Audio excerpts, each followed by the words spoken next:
जय माता दी, जय भवानी सभी भाइयों को। पहले तो सभी जम्मू वासियों को, सभी देशवासियों को महाराजा हरि सिंह जो कि जम्मू के शासक थे, उनके जन्म दिवस की खूब खूब बधाई। और कल 23 सितंबर को जम्मू में एक भव्य रैली निकाली जा रही है महाराजा हरि सिंह जी के छुट्टी को लेकर, जो कि छुट्टी जम्मू के डोगरों ने लड़कर अर्जित की थी।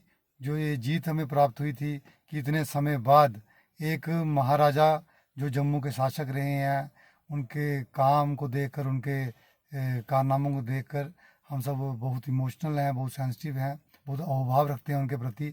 तो हम चाहते थे कि एक छुट्टी मिले, तो वो छुट्टी हमें प्राप्त हुई थी। तो वही है।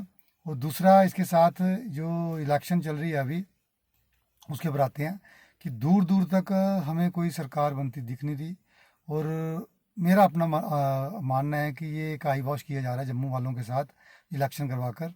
ये केंद्र भी समझता है कि यहाँ पर उन्होंने तो जो एफिडेविट दिया गया था सुप्रीम कोर्ट को कि भाई हम सितंबर तक इलेक्शन करवा देंगे, जो केस हैं वो विड्रॉ करवाए गए थे सारे, जो 370 को लेकर थे।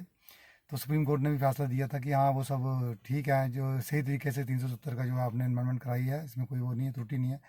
तो साथ ही में ये अपील हुई थी कि सितंबर तक, तो उसमें पार्टियां जो हैं वो भी अपने आप को अच्छा साबित कर देंगी कोर्ट के सामने। एक तो बात ये बनती है।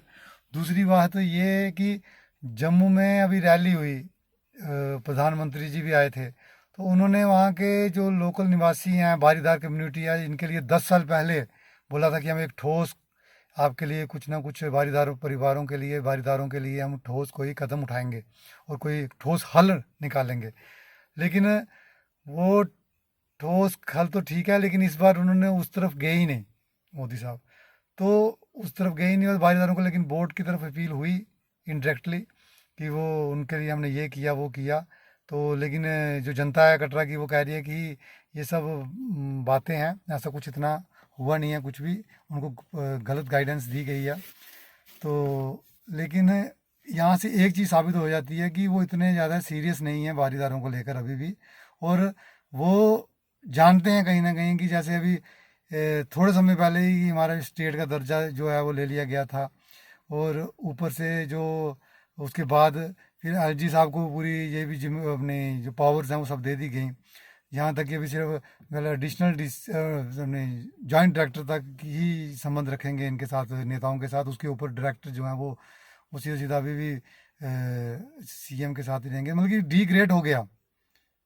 डायरेक्टर्स जो है एलजी साहब के साथ ही उनको रखा है, तो मतलब कि डी ग्रेड हो गया लोकतंत्र जम्मू कश्मीर में हम देखें तो कुल मिला के अभी भी यही हाल है कि जम्मू के हालात जो हैं, इनके प्रति किसी को कोई भी अवेयरनेस नहीं हो रही, ना लोग समझ पा रहे हैं, ना हमारा डोगरा समझ पा रहा है कि यहाँ पर आज़ाद उम्मीदवारों को जिताना कितना आवश्यक हो गया है अभी, कि यही हमारी आवाज़ बन पाएंगे कि पूरा देश जान पाए कि यहाँ पर कितना बुरा हाल है, यहाँ पर लोकतंत्र कितना मतलब कि डिग्रेड हो गया है और हम लोगों की सुनवाई नहीं हो रही। तो इसके लिए आवाज़ बनने के लिए ये आज़ाद उम्मीदवार ही कर पाएंगे कुछ, क्योंकि बाकी पार्टियों की ये देखो, कश्मीरी इनके साथ मिलके सरकार तो बनाने नहीं वाले, मुझे नहीं लगता दूर दूर तक।